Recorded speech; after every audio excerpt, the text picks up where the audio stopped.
इसलिए भैया चाहे आपकी स्ट्रेटेजी हो चाहे आपके रिसोर्सेज हो, लकीर का फकीर बनने की जरूरत नहीं है। थोड़ा फ्लेक्सिबिलिटी हमेशा रखना चाहिए। अपने आप को एनालिसिस करोगे चीजों की तब आप समझ जाओगे। अगर आपको कोई बताने वाला भी है कि बेटा देखो ये ठीक है बट इसे रिजल्ट नहीं आ रहा है, तो कुछ ना कुछ हम लोग नया कुछ एडिशन कर सकते हैं, कुछ यहाँ से घटा सकते हैं। उसमें भी फिर से सर वही आता है ना कि आपने first of all again examine yourself कि रिसोर्सेज की जो लिस्ट आपने बनाई थी सच में वो पढ़ा था या नहीं पढ़ा था।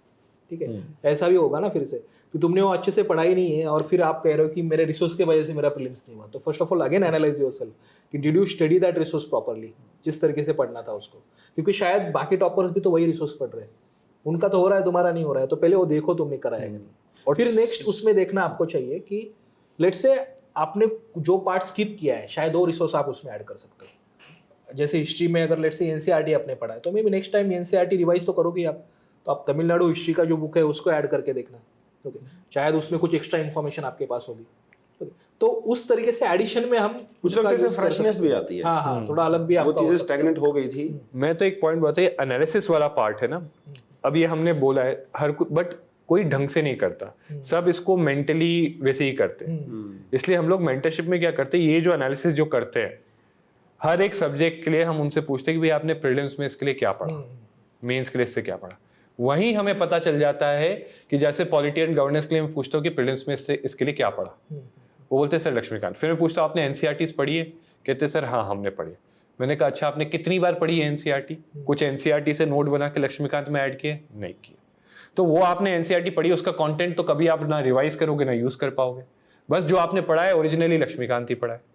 तो लक्ष्मीकांत से जितने क्वेश्चन आएंगे कर लोगे, बट कुछ पॉलिटी से कॉन्सेप्चुअल क्वेश्चन आते हैं जो पॉलिटिकल थ्योरी में आप जो लिबर्टी वगैरह उनके ऊपर आते हैं जहाँ पे दिमाग, वो वाले एनसीईआरटी से सॉल्व होते हैं, वो नहीं कर पाओगे। अप्लाइड पार्ट में बच्चे जो स्टडी पोर्शन पढ़ ही रहे हैं लगातार, उसमें करंट अफेयर ऐड नहीं करते। करंट अफेयर नहीं करते, आप करंट अफेयर को एज अ मैगजीन पढ़ रहे हो।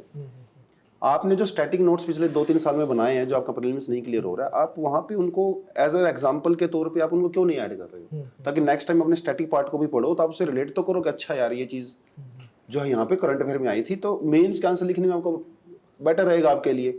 लेकिन नहीं, हम लोग करंट अफेयर को सेपरेटली पढ़ रहे हैं, स्टैटिक पार्ट को सेपरेटली पढ़ रहे हैं।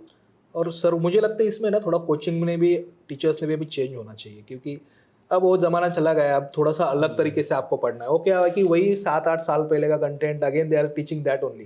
ठीक है, अब यूपीएससी भी तो थोड़ा अलग तरीके के सवाल पूछता है ना, तो आप उसमें एक्स्ट्रा जैसे हम अभी हिस्ट्री के नोट्स हमारे जैसे है या बाकी हमारे सब्जेक्ट के, तो उसमें हम क्या करते हैं काफ़ी सारा ऐसा एक्स्ट्रा कंटेंट भी हमने दिया है। ठीक है, जो कि of course it takes a lots of effort to create that particular thing, लेकिन वो जरूरी है कि आप अब ये मत करना, यूपीएससी के पीछे मत भागना, थोड़ा आगे का सोचिएगा। जैसे स्टूडेंट को कुछ एक्स्ट्रा कंटेंट दे दिया तो स्टूडेंट कहता है सर ये तो मुझे लगता है कि किसी भैया ने कहा है कि इसको नहीं पढ़ना चाहिए, ये ज़्यादा नहीं पढ़ना चाहिए, वो लेकिन वो क्या होगा, अब यूपीएससी उस पर क्वेश्चन पूछ लेगा नेक्स्ट टाइम। यूपीएससी तरह स्मार्ट हो गया। पिछली बार क्या क्वेश्चन पूछा उसने जीएस पेपर 1 में कि discuss the geographical factors for economic growth of ancient India, development of ancient, development of ancient, development of. अब वो उसने ज्योग्राफी भी जोड़ दिया, उसने हिस्ट्री भी जोड़ दिया, उसने इकोनॉमी भी जोड़ दिया। अब जितने स्मार्ट वो आपसे 4 स्टेप हमेशा यूपीएससी आगे है। तो इसीलिए वो कोचिंग ने भी थोड़ा सा अपना पढ़ाई का दायरा वही सेम रट के वही पुराना 10-10 साल का आप कहते हो आप एक्सपीरियंस्ड हो, लेकिन वही एक्सपीरियंस पुराना एक्सपीरियंस ही दिखा रहे हो। नया कुछ इवॉल्व करो, खुद की स्ट्रैटेजी में नया कंटेंट लाओ, स्टूडेंट्स को पढ़ाओ। ठीक है, बाद में ऐसा नहीं होना चाहिए, मतलब हर बार वही होता है ना, यूपीएससी कुछ अलग पूछ लेता है और फिर आप कहते हो अनप्रेडिक्टेबल एग्जाम है, ये है अनप्रेडिक्टेबल, लेकिन हमारे हाथ में जो है उतना तो कम से कम आप कर सकते हो ना, अपडेट योर कंटेंट। अगर स्टूडेंट खुद नहीं कर पा रहा है तो आप उसकी मदद कीजिएगा ताकि वो अपडेट कर पाए इन सारी चीजों को। तभी तो आपके को भी अपने टीचर्स को काफी इवॉल्व होना चाहिए, चेंज करने पड़ेंगे। मतलब ये इवोल्यूशन दोनों तरफ से होगा, आप इवॉल्व करिए, इधर से इवॉल्व करिए। स्टूडेंट देखो, स्टूडेंट आपके सी वन थिंग यू कैन, बाकी स्टूडेंट को एज अ कस्टमर भी अगर कोई देखते हो तो student is not like other customers, कि जहां आप ये कहोगे, फॉर एग्जाम्पल से मूवीज में हम कहते हैं ना कि मूवीज कितनी भी फालतू होगी तो वो क्या कहेगा कि वो तो ऑडियंस चूज करेगा उसको कौन सा मूवी देखना है कौन सा नहीं देखना, क्योंकि ऑडियंस है ना, ऑडियंस देख लेगा। क्या है, स्टूडेंट के बारे में ऐसा नहीं है ना, स्टूडेंट आपके पास आता है because he doesn't know something. ठीक है, तो मतलब ये आपका ड्यूटी है कि आप स्टूडेंट को सही गाइडेंस दे दो। ठीक है, अगर आप स्टूडेंट को सही गाइडेंस नहीं देते और इस पे आप डिपेंड नहीं रह सकते कि स्टूडेंट खुद चूज कर लेगा क्या करना है क्या नहीं करना, आपके पास वो इन्फॉर्म नहीं है, आप उसका और आपका रिलेशन अलग है थोड़ा सा, वो आपके भरोसा करके आता है। और भरोसा कौन सा होता है, उसके शायद लाइफ के बारे में होता है, करियर के बारे में होता है। तो इसलिए we must be updated with this movie तो आपने 2 घंटे जाके देखनी है ना, वो स्टूडेंट तो आपसे साल डेढ़ साल है, तो ये तो रिलेशन है, रिलेशन है। प्रॉपर रिलेशन है वन, तो उसके लिए तो आपको भी रिस्पॉन्सिबिलिटी होना पड़ेगा और स्टूडेंट को भी ये देखना पड़ेगा कि ये सिर्फ एक कमर्शियल ट्रांजैक्शन नहीं हो रही है टीचर के मेरे बीच में, जस्ट मैं फीस दे रहा हूँ, ये मुझे पढ़ा रहे हैं, नोट्स मिलके चलो काम खत्म, नहीं ऐसा नहीं है। ठीक है, आपको भी थोड़ा उस चीज से आगे जाना पड़ेगा, टीचर को तो आना ही पड़ेगा, तो दोनों चीजें मिलके ही रिजल्ट लेके आती हैं। हालांकि यूपीएससी अनप्रेडिक्टेबल तो है ही, और उसमें ये जब हम नहीं करते ना, अपडेट नहीं होते ना, तो फिर वो प्रीलिम्स के बाद एक क्राइंग इंडस्ट्री बन जाती है, रोना धोना शुरू कर दो कि यूपीएससी ने ऐसा पूछ लिया है, ठीक है, यूपीएससी तो ऐसा ही करता है, हमारा कॉन्फिडेंस कम हो गया है, सब ये हो गया है। तो अब ये टीचर ने खुद ने नहीं पढ़ाया था अपना जितना पढ़ाना है, तो इसलिए उसमें से क्वेश्चंस नहीं आए, तो ब्लेम तुम्हारा भी है ना कि तुमने एक्चुअली नहीं पढ़ाया, लेकिन वो रोना शुरू कर देता है फिर, ठीक है, कि देखो यूपीएससी तो इतना अनप्रेडिक्टेबल हो चुका है, इतना खराब हो चुका है, ऐसे है, ये तो स्टूडेंट्स का कॉन्फिडेंस कम कर रहा है। यस, वो भी कुछ एक्सटेंट तक ट्रू है, लेकिन तुम तुम्हारी ड्यूटी करो पहले, बाद में रोने से पहले तैयार रखो स्टूडेंट्स को उसके रिस्पेक्ट में। ठीक ठीक, बहुत बढ़िया है। तो जो स्टूडेंट नहीं क्लियर कर पा रहे हैं 1-2 बार में प्रीलिम्स, ठीक है, तो उनके लिए मोटे मोटे तौर पे आप क्या सजेशन देना चाहोगे? सबसे पहला काम, अगर 2 बार आप नहीं क्लियर कर पाए हो तो बैठो, हफ्ता भर भले इसके लिए ले लो, कुछ पढ़ना नहीं है नया, बट बैठ के देखो हर एक सब्जेक्ट के लिए आपने क्या किताबें पढ़ी हैं, कितनी बार पढ़ी हैं, कितने अच्छे से पढ़ी हैं, for both prelims and mains. मतलब ये देखो कि अभी तक आपने क्या किया है। अगर खुद से नहीं समझ में आता कि क्यों मैं रुक रहा हूँ, किसी से डिस्कस करो, पूछो, ऑनेस्टली बताओ उनको कि क्या किया क्या नहीं किया। अगर आपकी कमी है, मेहनत में कमी रह गई, कहीं किसी चीज़ में डिस्ट्रैक्ट हो गए, एक्सेप्ट करो उसको डिनाई मत करो कि यूपीएससी अनप्रिडिक्टेबल था, आपकी भी कमी रह गई। देखो अनप्रिडिक्टेबिलिटी वो तो एक्सेप्ट करनी है हमें, उसको नहीं चेंज कर सकते, बट हम में कमी है उसको चेंज कर सकते। सो सबसे पहला काम ये है। और दूसरा काम वो ये कि फिर आप देखो कि आपकी कंडीशंस क्या हैं, क्या आप एक और अटेम्प्ट किस सिचुएशन में देना अफोर्ड कर सकते हो। सो चाहे तो अगर नहीं फाइनेंशियली सिचुएशन डिफिकल्ट है, ये है, तो डेफिनेटली कुछ कैरियर बैकअप प्लान भी है, उसके बारे में सोचना करो, उस पर वर्क करो, ठीक है। और उसके साथ साथ जो है फिर जो आपकी कमियां आपने आइडेंटिफाई की उन पे वर्क करना शुरू करो। क्या लगता है सर? मुझे तो वही लगता है कि अगेन इंट्रोस्पेक्शन करना, देखना कि अगर आप कहते हो 2 ईयर्स या 3 ईयर्स, तो 3 ईयर्स में क्या आपने सच में पढ़ा था या नहीं, ये क्या आप पता होता है सिंसियर थे? सबको, तैयारी के दौरान ये सबको पता होता है। ठीक है, नहीं लेकिन कितना चाहिए, मैं कितना दे रहा हूँ। नहीं वैसे नहीं सर, जो 3 साल जो है तो सच में तुमने पढ़ा था या नहीं पढ़ा था, ऐसा भी है ना कि आई स्पेंड माय 3 इयर्स, ठीक है, वो तो नेक्स्ट स्टेप आ गई कि सब्जेक्ट फिर कौन से पढ़ने। पहले तो अगर तुमने पढ़ा ही नहीं अच्छे से, तुम्हारी कमिटमेंट ही नहीं थी, ठीक है, तो पहले आइडेंटिफाई करना कि कमिटमेंट थी या नहीं, ये खुद से सच बताना पड़ेगा आपको, ठीक है, फाइन। जैसे मुझे एक प्रिपरेशन में 2 बार इंटरव्यू देने के बाद मुझे कहीं ना कहीं पता चला कि अब मेरी इसमें कमिटमेंट नहीं रही है उतनी, ठीक है, तो मैंने एग्जिट कर दिया उसमें कोई प्रॉब्लम नहीं है। मुझे अगर पता है नहीं कमिटमेंट मेरी, तो अगर आपको सबसे पहले देखो कि कमिटेड थे या नहीं आप, अगर थे, आप सिंसियरली कर रहे हो ये सारी चीजें, तो ठीक है, फिर एनालाइज करना जो सर ने कहा, ठीक है, कि कौन से सब्जेक्ट से आपने सही नहीं किया है, कोई मेंटर का आप गाइडेंस ले लीजिएगा, कोई भी मेंटर हो सकता है कि क्या आगे कर सकते हैं। और फिर अगर 3 अटेम्प्ट या 2 अटेम्प्ट दे चुके हो तो नेक्स्ट अटेम्प्ट में याद रखना कि this is your last attempt. बात घुमा फिरा के वही है, अगर आप डूब रहे हो हाँ और आपने तैरना नहीं सीखा है 2-3 अटेम्प्ट में, तो डेफिनेटली अगर आपको बचना है उस सिचुएशन, तो किसी का हाथ तो पकड़ के आपको ऊपर आना ही पड़ेगा।